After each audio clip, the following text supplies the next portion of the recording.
जैसा आप पढ़ते हैं, जैसा आप सुनते हैं, जैसा आप देखते हो वैसे हो जाते हैं, अपने आप होने लगता है। घनश्याम जी, मैं एक बात आपकी नहीं मानूंगा कि ये छोटी जगह है। जहां पर इस तरह के बच्चे हों, वो जगह छोटी नहीं हो सकती, वो बड़ी जगह है। यहाँ पे जितने भी 8वीं के बच्चे हैं, जितने भी 7वीं के बच्चे हैं, मैं उनसे कहना चाहूंगा कि मैं जो कुछ सोच के आया था ना, उसमें सब पानी फिर गया। आप पर्याप्त हैं।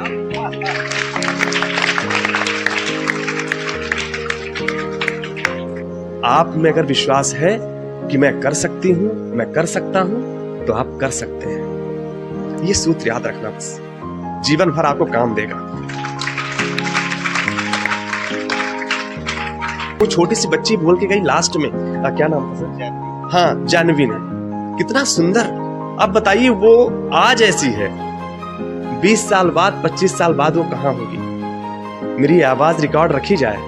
मैं बहुत सौभाग्यशाली हूं कि मैं इस बैच का हिस्सा बन पाया, जहां पे मुझे इतनी सुंदर सुंदर कविताएं इतने सुंदर ढंग से सुनने को मिली। बहुत बहुत जोरदार तालियां आपके लिए।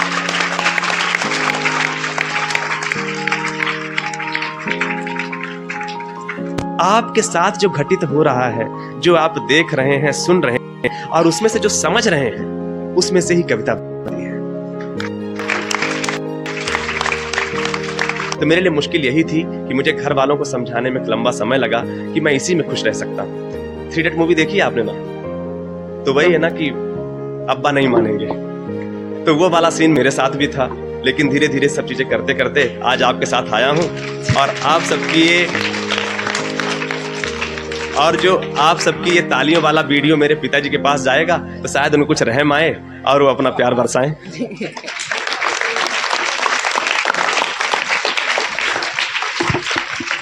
हमारे छोटे से निवेदन पर, एक आत्मीय निवेदन पर, सर बड़े बड़े स्कूल्स, कॉलेजेस में, यूनिवर्सिटीज़ में और बड़ी जगह पर जाते हैं, लेकिन हमारे निवेदन पर एक बदरवास जैसी छोटी जगह में और हमारे एक साधारण कैंपस में आप सबको मोटिवेट करने के लिए आज यहाँ पर पधारे हैं। हमारे स्नेह के कारण जोरदार तालियों से हम हाथ उठाकर उनका अभिवादन करते हैं बीटी पब्लिक स्कूल परिसर में।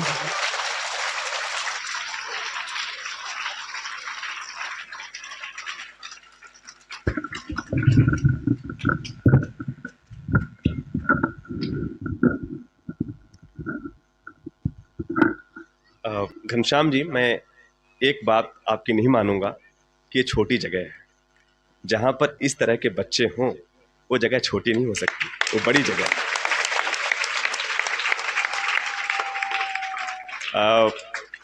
बहुत लोग मुझसे यहाँ पर उम्र में बड़े होंगे, लेकिन मैं एक बार निवेदन करना चाहूंगा कि मैं उन शिक्षकों का मुंह देख लेना चाहता हूँ, चेहरा देख लेना चाहता हूँ, जो कि मतलब ऐसे बच्चों को तैयार। सभी शिक्षकों से मेरा निवेदन है कि वो अपनी जगह पर खड़े हो जाएं। जोरदार तालियों से हम सबका अभिवादन करें।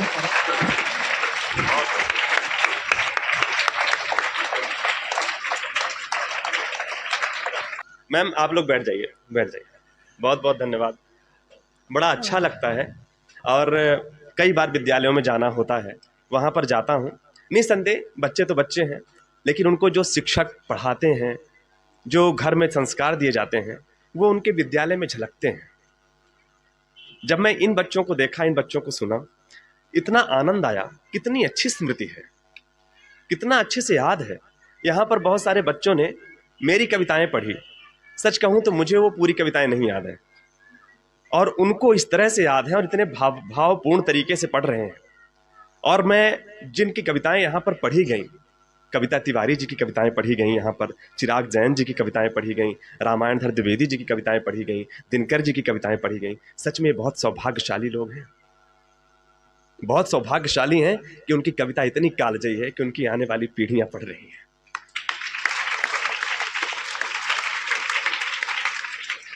कविता सिर्फ ऐसी ही होनी चाहिए।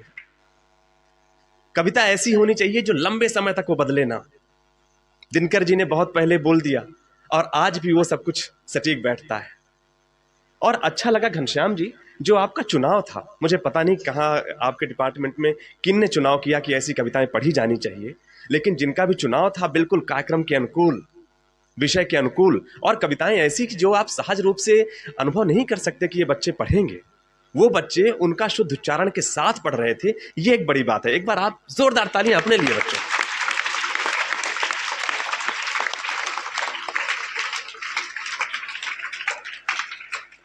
मैं सच कहता हूं, मैं सोच रहा था कि मैं इन बच्चों को, छोटे छोटे बच्चे हैं, इनको मैं क्या बोलूंगा, लेकिन यहाँ पे जितने भी 8वीं के बच्चे हैं, जितने भी 7वीं के बच्चे हैं, मैं उनसे कहना चाहूंगा कि मैं जो कुछ सोच के आया था ना, उसमें सब पानी फिर गया। आप पर्याप्त हैं।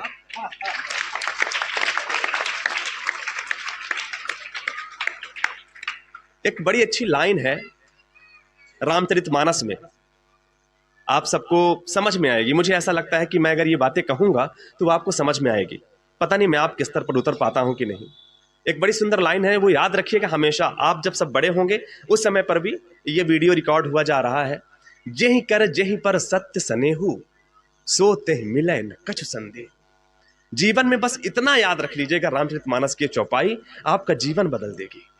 जिसका जिस पर विश्वास है, जेहि कर जेहि पर, जिसका जिस पर विश्वास है, स्नेह है, लगाव है, तो सो तेहि मिलै न कछ संदेही।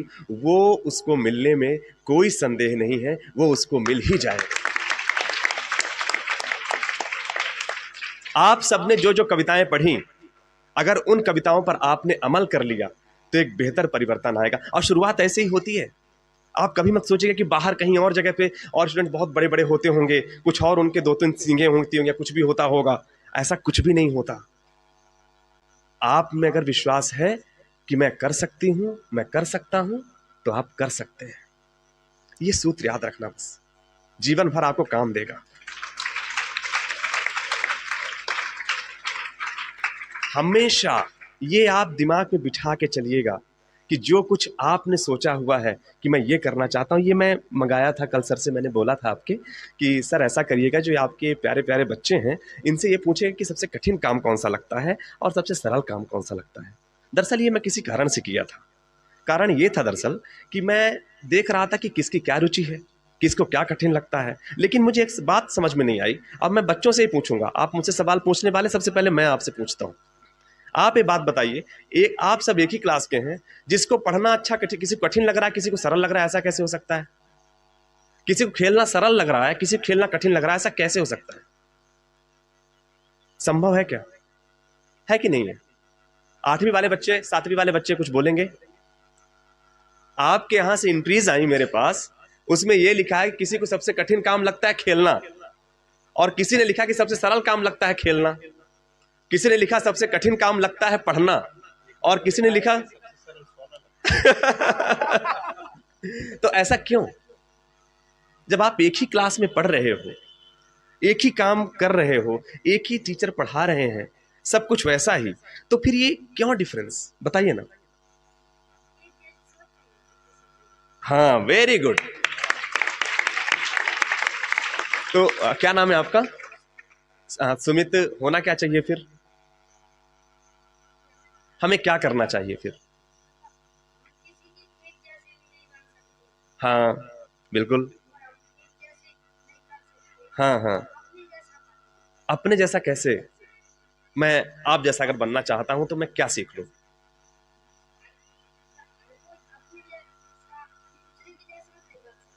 जी जी, बहुत बढ़िया, जोरदार तालियां एक बार। बैठिए। दरअसल हम सब ना, हम कॉपी करने के लिए नहीं बने हैं, हम सीखने के लिए बने हैं। हमारा काम क्या है? सीखना, नॉट कॉपी पेस्ट करना। हम सीखें। अगर आप मेरे जैसा बन गए तो फिर कुछ चीजें बढ़ी ही कहां? आप तो मेरे जैसे बने ना, इससे आगे कुछ और हो सकता था, हो सकता था कि नहीं हो सकता था? लेकिन आप फिर मेरे जैसे बने। आप ये सीखिए कि इनने कविता लिखी, ये कविता लिखते हैं, ऐसा बोलते हैं। आप बोलना सीखिए, ये कविता लिखते हैं, ये सीखिए। लिखना आपको अपना है, और इनसे बेहतर लिखना है, बेहतर और गहराई पे जाना है, और अच्छा करना है। ये मन में बनाइए और बेशक आप जीत जाएंगे। आपको नया लग रहा होगा।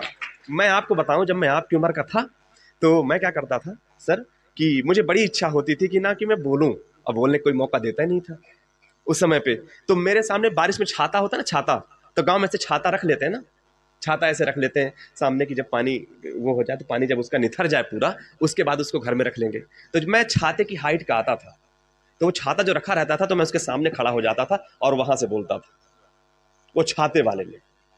आप कैसे भी किसी भी समय अपने ड्रीम को शेप दे सकते हैं।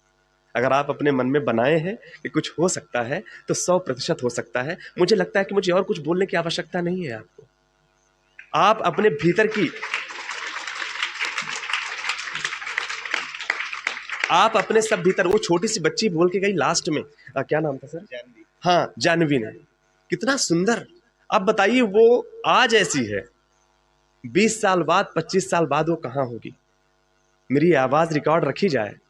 मैं बहुत सौभाग्यशाली हूं कि मैं इस बैच का हिस्सा बन पाया, जहां पे मुझे इतनी सुंदर सुंदर कविताएं इतने सुंदर ढंग से सुनने को मिली। बहुत बहुत जोरदार तालियां आपके लिए।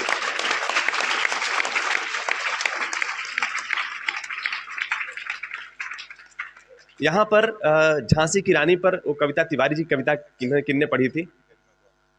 गरिमा जी, क्या आप खड़ी होंगी थोड़ा सा? आप कैसे याद कर लेते? अच्छा, आप खड़े हो गए क्या? अरे ठीक, कोई बात नहीं। उसकी हाइट ही इतनी है। जी जी, नहीं नहीं, बहुत कैसे याद किए कविता आप? कैसे याद करती हैं आप? अपने आप हो जाती है।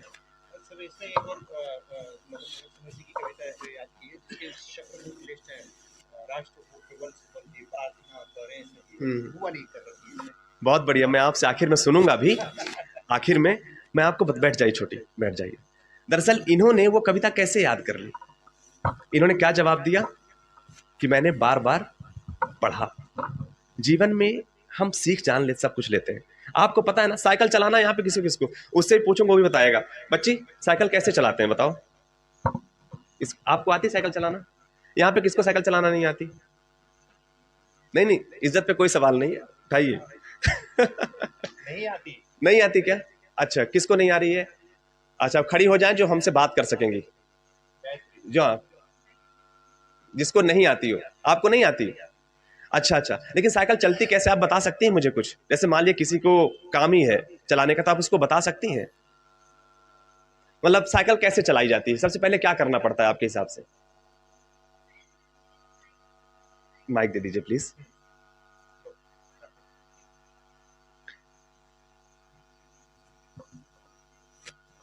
अगर आप ये बात समझ गए ना, तो याद रखिएगा एक बड़ा संदेश लेके जाएंगे, और मैं उससे बड़ा कुछ आपको बता नहीं सकूंगा। आप बताइए कि आप साइकिल कैसे चलाई जाती है, मेन क्या करना पड़ता है? मान लीजिए कि आपके आपके किसी दोस्त को, किसी सहेली को साइकिल चलाना सीखना है, आप नहीं सीखे कोई बात नहीं, लेकिन आप बता तो सकते हो ना उसको। आगे हम प्रयास करेंगे कि वो हमसे चलेगी कि नहीं। नहीं नहीं, आप बताइए बस मुझे खाली, साइकिल कैसे चलाई जाती है, क्या करना पड़ता है? सबसे पहले क्या करेंगे? स्टैंड में खड़ी है साइकिल, आगे मतलब है ना वो, मतलब आगे हम उस पर बैठ के देखेंगे, फिर है ना उस एक पैर रख के उसको चला के देखेंगे जी जी। कि वो है ना अपन से चलेगी कि नहीं, और फिर चलेगी तो कैसे, मतलब है ना हम उसको चलाएंगे। फिर है ना अगर आप अपन से नहीं चली तो हम बड़ों का सहारा उसे पैडल मारना पड़ेगा, है ना? हाँ। और क्या करना पड़ेगा?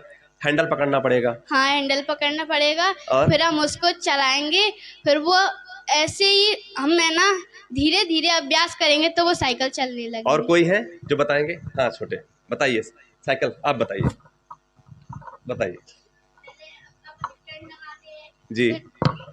फिर सीट पे बैठते हैं, सीट पे बैठने के बाद दोनों पांव टिका के फिर साइकिल में पेडल मारते हैं। और अगर हैंडल नहीं होगा तो साइकिल कैसे चलेगी? साइकिल में हैंडल तो बहुत जरूरी रहता है। बहुत बढ़िया, बैठिए बैठिए। आप बताइए, आप बता रहे थे कैसे चलाते साइकिल? साइकिल को संभालना पड़ता है, साइकिल में वो पेडल देने पड़ते हैं। अच्छा, चलाने तो नहीं आती ना? बैठिए, बताइए। सब जान रहे हैं लेकिन चलाना नहीं आती, कैसी व्यवस्था है ये? हम सब जान रहे हैं कि साइकिल चलेगी कैसे, हम सबको पता है कि पैडल लगानी पड़ेगी, हम सबको पता है कि हैंडल से वो इधर उधर दिशा देनी पड़ेगी, लेकिन हम चला क्यों नहीं पा रहे?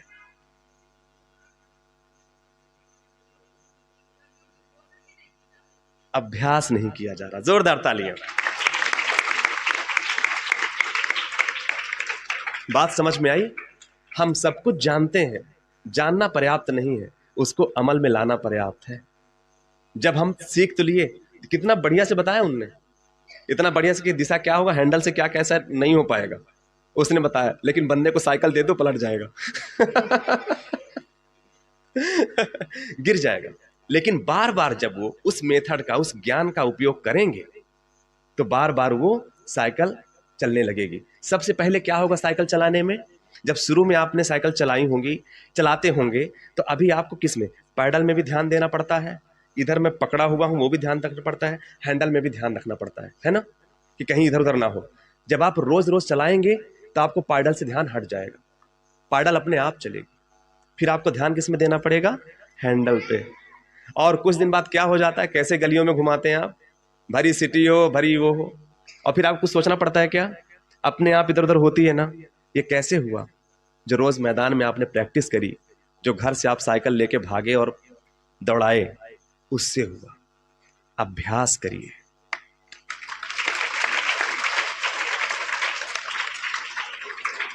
आपको कुछ भी नहीं आता हो, कुछ भी नहीं आता हो, लेकिन यदि आप में अभ्यास का गुण है तो धीरे धीरे सीख जाएंगे। बहुत सारे लोग हैं, जहां आपके घर बनते होंगे ना, घर बनते हैं, घर बनते देखा होगा, वहां पे जो आदमी रहता है उसे कुछ भी नहीं पता रहता, लेकिन कुछ इतने एक्सपर्ट्स हो जाते हैं कि वो पूरा घर बना लेते हैं। वही बता देते हैं कि भैया इतनी ऊंचाई होगी। नए नए इंजीनियर्स आते हैं, उनको कह देते हैं कि भैया आप पहले सीखिए, ये इतनी दीवार गिर जाएगी, इसमें छत इतना लोड का नहीं हो पाएगा, इसमें ये नहीं हो पाएगा। वो पढ़ा लिखा कुछ भी नहीं है, लेकिन हमें सब बता देता है। क्यों? एक्सपीरियंस, अभ्यास, अनुभव। इन सब की भी कदर करिए। आपको जानना पर्याप्त नहीं है, आपने जो किताबों में पढ़ लिया, आपके सिलेबस में जो पढ़ लिया, ये उपयोग कहाँ होता होगा, काम कहाँ आता होगा। और जब आप उसको बार बार अभ्यास में लाएंगे, बार बार अभ्यास में लाएंगे, तो चीजें बेहतर बन जाएंगी।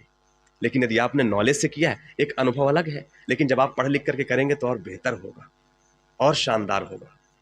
अपने नॉलेज की, ज्ञान की हमेशा कीमत होती है, चाहे कितना भी जमाना बदल जाए, कितना भी दौर बदल जाए। आप याद रखिएगा, जो आप जानते हैं उसकी कीमत हमेशा होगी और उसका फायदा आपको हमेशा मिलेगा। एक एग्जांपल, एक कहानी सुनाओ, एक साथ बोले तो अच्छे से नहीं आई, पूरी आवाज आए। Very good. क्या हुआ, एक कंपनी में एक मशीन खराब हो गई।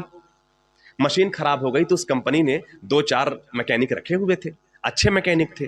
वो मशीन बनाने लगे, लेकिन मशीन उनसे, ऐसे साथ देंगे तो मजा आएगा कहानी सुनाने में, तो मशीन उनसे क्या हुआ, नहीं बनी। तब उनको क्या हुआ, उनने कहां शिकायत की, ऊपर। उनने क्या बताया उनको, अपने ऑफिसर को, कि मशीन, ऑफिसर ने बोला कि मशीन क्यों नहीं बन रही, तो उन्होंने कहा पता नहीं, सब कुछ किया लेकिन नहीं बन रही। तो फिर अब क्या किया जाए, तो क्या तरीका है, कोई बाहर से बुलवा लो भाई, शायद किसी बाहर वाले को आती हो। एक बाहर वाला आया, वो वहां पर मशीन बनाने के लिए। उसने मशीन को ऐसे देखा, सभी इनके मैकेनिक किनारे खड़े हो गए, वो मशीन को ऐसे देख रहा था। और फिर उसको पता नहीं क्या आया, उसने इतनी सारी मेहनत कर ली थी, उनने मशीन खोल करके एक बार फिर से बांध लिया था, फिर भी मशीन नहीं चली थी। वो आया, देखा, और फिर उसने किसी से हथौड़ा मांगा, और वो हथौड़ा लिया, और हथौड़े से क्या किया पता है, एक जगह पे उसने ऐसे देखा और वहां पे 3 हथौड़े जम के मार दिए। और फिर उसने कहा कि बटन चालू करो, ऑन करो, और जैसे स्विच ऑन किए, मशीन कैसे चल गई भाई, मशीन चलने लगी। अब सब बिल्कुल भौचक्के रह गए यार, कि यार क्या यार, मैं तो पूरा बनाता रहा, ये आया, 3 हथौड़े मारा, मशीन चल गई। उसको समझ में नहीं आया। खैर कोई बात नहीं, अब उसने अपना पैसा भी तो लेगा, यहां तक आया है तो उसके पैसे पता है कितने बने, 10,000 रुपए। 10,000 रुपए उसने लिया उतने का। तो ये आपको भी वो हुआ ना कि 10,000 इतने कैसे लगेगा, हुआ कि नहीं हुआ। 10,000 थोड़ी बनता है, इसका बनता कि नहीं बनता, नहीं बनता ना। लेकिन अब आपको बताऊंगा तो बनेगा। अब वहां पे क्या हुआ, वो जो वर्कर थे ना, जो मैकेनिक थे, वो भी यही सोचे कि नहीं बन सकता, ये कितना ऐसे कैसे हो जाएगा। वो ऑफिसर के पास गए, अपने ऑफिसर से बोले कि वो सर, वो पता नहीं सर, कुछ भी नहीं किया उसने, वो आया और बस 3 हथौड़े मार दिया और मशीन चालू। सर सब कुछ मैंने किया था सर, मैंने पूरा गियर खोला था, मैंने पूरा बनाया था, सब कुछ मैंने, सारी मेहनत मैंने करी थी, उसने कुछ भी नहीं करा, उसने खाली हथौड़े मारे। तो अब बोले कि भाई, और उसके 10,000 रुपये मांग रहा है वो, ऐसा थोड़ी होता है। तो उन्होंने क्या करा कि अब वो चूंकि एक हाई लेवल का व्यक्ति था, वो कैसे कह दे कि भैया नहीं दूंगा, ऐसे थोड़ी करेगा। उसने क्या कहा कि एक काम करते हैं, उससे बिल मांग लेते हैं कि भैया किसका कितना लिए हो, तो लिख के बताएगा वो, है कि नहीं? बात समझ में आ रही कि नहीं आ रही? तो उन्होंने उसको भेजा कि भैया एक काम करो, अपना बिल बना के दो कि तुम्हारा 10,000 रुपए किसका किसका कितना कितना हुआ है। तो बिल पता है क्या बनाया उसने? जो हथौड़ा मारा था उसका बिल था 5 रुपए। हथौड़ा मारने का उसने कितना लिया था? 5 रुपए। और हथौड़ा कहां मारना है इसकी जानकारी के लिए था 9,995 रुपए। बात समझ में आई? कोई है जो इस कहानी का मतलब समझा सकता है, जिसको समझ में आया हो? कोई हाथ उठा के। हाँ, क्या समझ में आया?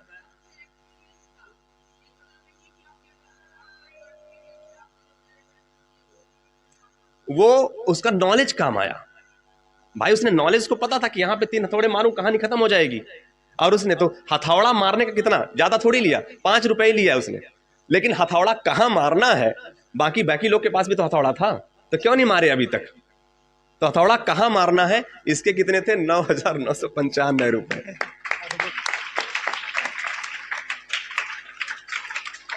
ये होता है ज्ञान, ये होता है नॉलेज की वैल्यू, ये होती है उसकी कीमत, और हमेशा काम आती है।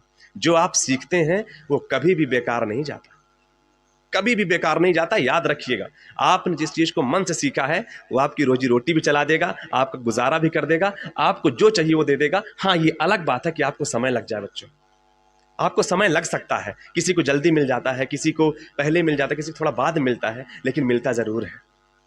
2 भाई रहते हैं और दोनों भाई को क्या रहता है? दोनों भाई सितार बजाते हैं। उनका बिजनेस रहता है पुश्तैनी, उनके बब्बा पर बब्बा बजा रहे होते हैं, तो वो प्रथा चली आ रही होती है गांव घर में। लेकिन हुआ क्या कि आजकल क्या चल गया है? डीजे चल गया है। आजकल नए नए, आज कौन सुनता है सितार? कोई नहीं सुनता। तो इस तरीके से पहले तो खूब कमाई किए इनके बब्बा बब्बा, लेकिन ये बेचारे, इनके समय में सब चीजें चल गई नहीं, तो इनका अपना स्कोप क्या होने लगा? इनका स्कोप जाने लगा कि भैया अब इनका इससे घर कैसे चलेगा? कमाई कोई सुनता ही नहीं था, तो कोई बुलाता भी नहीं था, कोई बुलाता ही नहीं था तो उनकी आमदनी नहीं होती, तो घर नहीं चलता था। तो उसमें से 2 भाई में से एक भाई बोला कि भैया अब नहीं हो पा रहा यार, अब मैं क्या करता हूं कि अभी छोड़ता हूं, ये पुराने चल रहा है, अब नया नया दौर आ गया, नई नई चीजें आ गई हैं, अब मेरा स्कोप नहीं है। लेकिन बड़े भाई ने कहा कि यार छोटे, इसके अलावा आता भी क्या है हमको यार? इसके अलावा हमने कुछ सीखा ही क्या अभी तक? इसको बंद नहीं करते यार, कुछ भी देता है, कुछ ना कुछ तो रास्ता निकलेगा। छोटा वाला भाई बोलता नहीं भैया, मैं तो जा रहा हूं, आपको जो देखना हो देख लो। बड़ा वाला भाई घर में ही था और छोटा वाला भाई चला गया बाहर, जाकर उसने नौकरी कर ली, बढ़िया घर बना लिया, अच्छी जॉब, उसकी सब चीजें। ये घर में यहीं पर प्रैक्टिस कर रहा था। कहानी ऐसी हुई कुछ दिन बाद कि मुंबई में एक फिल्म की शूटिंग हो रही थी, और फिल्म बन रही थी एक किसी पुराने जमाने की चीजों को लेकर के। तो उसमें किसकी आवश्यकता थी? जो सितार बजा सकता है, जो सितार बजा सकता है, उसकी आवश्यकता थी। डायरेक्टर लगा ढूंढने सब जगह, कोई है जो सितार बजा सकता है? अरे कोई तो होगा भाई, कोई तो होगा। किसी ने दूर से बताया कि एक गांव में एक आदमी रहता है जो कि सितार बजाता है। वो पागलों की तरह ढूंढते हुए आए और वहां पर आए, बोले, नमस्कार किया उनको, उनका सियाने थे, वो बोले भैया आप सितार बजाएंगे क्या? तो बोले हाँ बजाऊंगा, लेकिन आज तक तो कोई नहीं आया, आज ही कहीं हम लोग फिल्म की शूटिंग कर रहे हैं और आपको इसके लाखों रुपए का साइनिंग अमाउंट देंगे। और फिर वो फिल्म में सितार बजाया, और उसका भाई, उसके भाई का जो घर बना था, उसके लिए बंगला अलॉट हो गया।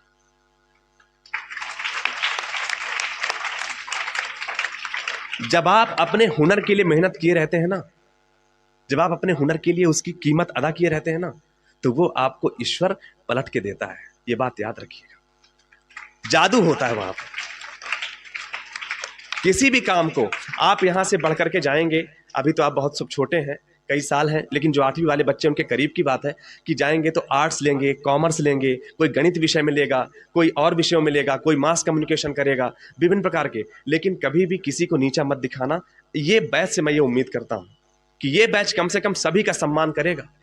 क्योंकि अगर आपको बीए वाले की औकात देखनी है ना, तो कोर्ट में चले जाओ, वहां पे बीए वाले कैसे चलाते रहते हैं। आपको अगर बायो की कीमत देखनी है तो जाके किसी हॉस्पिटल में चले जाओ, डॉक्टर जो है। मैथ की कीमत देखनी है तो चले जाओ, जाके किसी इंजीनियर को देख लो। हर विषय की, कॉमर्स की कीमत देखनी है तो जाके बिजनेसमैन को देख लो। बस बात है तो मन से करने की, मन से करने की बात है। और कभी भी अपने गुरुजनों को छोटा मत समझना। कभी भी जो 8वीं वाले बच्चे हैं उनसे मैं कह रहा हूं, 7वीं वाले बच्चे जो थोड़ा बड़े हैं, कई बार लग सकता है कि हमारे गुरुदेव यहां क्या कर रहे हैं, इतना सब कुछ होता तो और कर लेते, और बेहतर हो जाते। आप एक बात पूछूं आपसे, सचिन के गुरु का नाम जानते हैं आप? महेंद्र सिंह धोनी के गुरु का नाम जानते हैं आप? लेकिन उनके स्टूडेंट्स को आप जानते हैं, महेंद्र सिंह धोनी को आप जानते हैं। जिसने बनाया उनको भले ना जाने, लेकिन उस नींव की कदर करिए, वो है। गुरुओं के लिए एक बार तालियां बजाइए अपने। याद रखना, जो आपके टीचर हैं ना, 2 तरह के होते हैं। जो सफल हैं वो अपनी सफलता से आपको सब कुछ बताना चाहते हैं कि सफलता कैसे पाओगे। और जो आपके गुरु हैं, जो अपने जीवन में कहीं उतना सफल नहीं हो पाए, लेकिन आज आपके साथ पढ़ा रहे हैं, ये आपको ये बताते हैं कि आप कि ये मत करो वरना इससे असफल हो जाओगे। ये नहीं करना, ये मेरी गलती थी। और हर गुरु की, यहाँ पर जो टीचर हैं उन सब से भी उनकी नैतिक जिम्मेदारी होती है। वो गाहे बगाहे यहाँ पर अगर पढ़ा रहे हैं, जहाँ पर भी पढ़ा रहे हैं, जो कुछ भी कर रहे हैं, कहीं पर भी वो एक भविष्य निर्माण कर रहे होते हैं। ये बच्चे जब कल को जाएंगे तो आप नहीं रहेंगे, लेकिन ये निशानियां रहेंगी। ये बात याद रखिएगा। कभी भी कम मत आंकिएगा अपने एफर्ट्स को, और कभी भी बर्बाद नहीं जाता। मुझे आज तक वो टीचर नहीं भूला जब मैं पहली दूसरी कक्षा में था। बीच के लोग मिले मुझे, कितने रास्ते में लोग मिले, सब भूल गए, लेकिन किसी को भी, बच्चे को भी टीचर नहीं भूलता। और याद रखिए, जब आप बड़े हो जाते हैं बच्चे ना, तो उनको ये याद रहता है कि उस टीचर ने मुझे सिखाया क्या था। टीचर किसी वजह से नहीं याद रहता, सिर्फ इस वजह से याद रहता है कि उसने सिखाया क्या था। और उसके आधार पे वो बच्चा आके पैर छूता है कि वो थे जिन्होंने एक शब्द में ऐसा कह दिया था, मेरी जिंदगी बदल गई थी। ये बात अपने विश्वास मन में बांध लीजिए।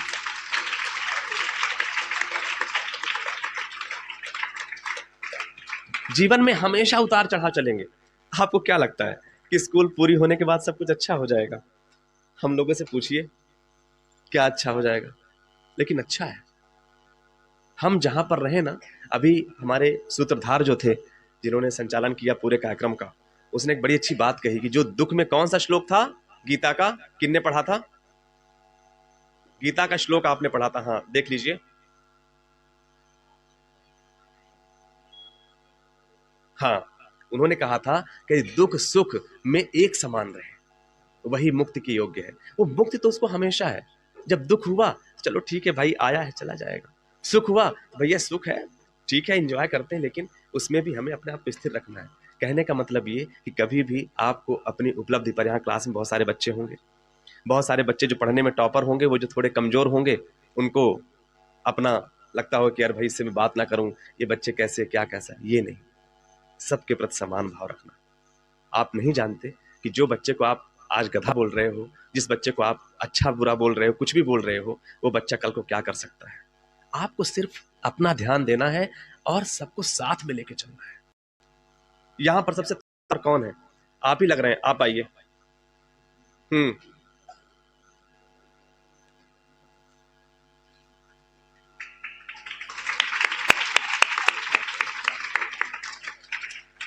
आप यहां कितनों से जीत सकते हैं? मतलब 1-2 से? अच्छा, किससे किससे जीत सकते हैं आप? कोई ऐसा है जो सिंगल आपको परास्त कर सके? अच्छा, वो परास्त कर सकता है। अच्छा, उसको आपने टिप्स बता के रखी है, क्या ट्रिक्स है मुझे हराने की। मैं कहना ये चाहता हूं कि ये देखिए, ये यहां पर, लेकिन ये तो हरा सकता है, लेकिन एक चीज और है, आपका भाई हरा सकता है, लेकिन आप कुछ लोग मिलकर हरा सकते हैं। 3-4 या 3 बंदे खड़ा कर दूं, ये परेशान कर देंगे आप। चलिए बैठिए, मैं कुछ बताना चाहता था। देखिए क्या होता है ना, कि कोई भी संसार में कोई भी ऐसी चीज नहीं है जो कि उसको बेहतर ना किया जा सके और जिसको परास्त ना किया जा सके। कोई कुछ भी ऐसा नहीं है। दुनिया में कुछ भी नंबर 1 हो ही नहीं पाता। जैसे नंबर 1 होता है, आगे भी आने वाला रहता है। सचिन के नाम पे कई रिकॉर्ड हैं, लेकिन कहते हैं उनके रिकॉर्ड भी टूट रहे हैं, उनके रिकॉर्ड भी टूट रहे हैं, और जो जो रिकॉर्ड तोड़ रहे हैं उनके भी रिकॉर्ड टूटेंगे।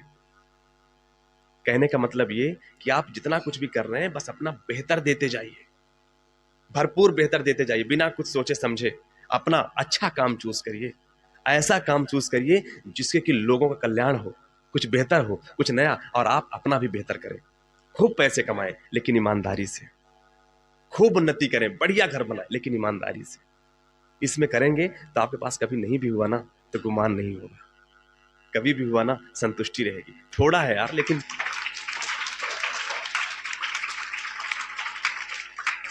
इतनी सारी चीजें हैं। और दूसरी चीज क्या हो जाती है, आपकी टाइमिंग। जीवन में कुछ काम ऐसे हैं जिसके लिए आपको कुछ भी नहीं करना पड़ता, कोई डिग्री, कोई क्लास की आवश्यकता नहीं होती। वो काम क्या होता है, टाइम पंक्चुअलिटी, समय प्रबंधन। आपका समय के प्रति कितना, आपका 10 बजे है ना, आप अपने दिमाग में बना लीजिए कि मम्मी मैं 7:30 बजे ही नाश्ता करूंगा, मम्मी मुझे 8 बजे स्कूल जाना है, तो 8 बजे नेट पहुंचिए। आदत डाल लीजिए। ये आदत आप एक दिन देखेंगे कि आपको मुझे 2 घंटे ही पढ़ाई करनी है, 3 घंटे पढ़ाई करनी है, 2 घंटे ही खेलना है, ये करना है। ये टाइम बना लीजिए, धीरे धीरे आपकी आदत हो जाएगी। और जब आपकी एक बारी आदत बन गई ना, तो आप अपने जीवन को यूं ही बदल लेंगे, ऐसे ही चेंज हो जाएगा आपका जीवन। टाइमिंग बस। और जब ये सारी चीजें हो जाएं, सब कुछ टाइमिंग से हो जाए, तो आपको इन सब चीजों से ऊपर क्या चाहिए, कुछ भी नया करने के लिए क्या चाहिए होता है, साहस। हर नए काम के पहले क्रांति हुई है, और वो कोई ना कोई उठाया है। हर जब कुछ बड़ा होने से पहले बड़ा एक परिवर्तन, एक बड़े चेंजेस आते हैं। आपको उससे घबराना नहीं है। परिस्थितियां विपरीत हो सकती हैं, लेकिन अगर आपका अच्छा उद्देश्य है, अच्छा लक्ष्य है, यहाँ पर कोई किसी सिविल सर्विस में जाना चाहता होगा, कोई हवाई जहाज में जाना चाहता हो, कुछ काम करना चाहता होगा, कोई नेवी में जाना चाहता होगा, या कोई कलाकार बनना चाहता होगा, आप जो भी सपने संजोए हैं, सबसे पहले अपना क्वालिफिकेशन पूरा करिए। वो सबसे पहला मस्ट है। उसके बाद उन सारे कामों में आपको खुद ब खुद रास्ता दिखने लगेगा। मैंने इंजीनियरिंग की है मैकेनिकल से, लेकिन मैं यहाँ पे फिर कविता क्यों पढ़ रहा हूँ, बस रुचि है तो कर रहा हूँ। मुझे इंजीनियरिंग करने से फायदा ये मिला कि मैं अपने वीडियो बना लेता हूँ, मैं उसकी एडिटिंग कर लेता हूँ, थोड़ा बहुत समझ है डिजिटल मीडिया की तो उसमें कर लेता हूँ। काम आई कि नहीं आई, काम आया ना। आप जो कुछ भी पढ़ेंगे, जो कुछ भी सीखेंगे, वो काम आएगा, और बस उसमें आपको आगे बढ़ना है। साहस रखिए, समय रखिए अपने भीतर, और अपने भीतर अपने सबको, अपने आप को आगे बढ़ाना, साथ में अच्छी चीजों का चयन करिए। यही 2-4 चीजें कुछ भी हैं, और आप देखते रहेंगे कि धीरे धीरे धीरे धीरे धीरे धीरे आप सफल हो जाएंगे। ज्ञान बढ़ाइए, अभ्यास करिए। किसी को अपनी बात कहनी हो, कुछ पूछना हो तो पूछ सकता है। जो जानूंगा वो जवाब दूंगा, जो नहीं जानूंगा वो घनश्याम जी के माध्यम से दिलवा दूंगा।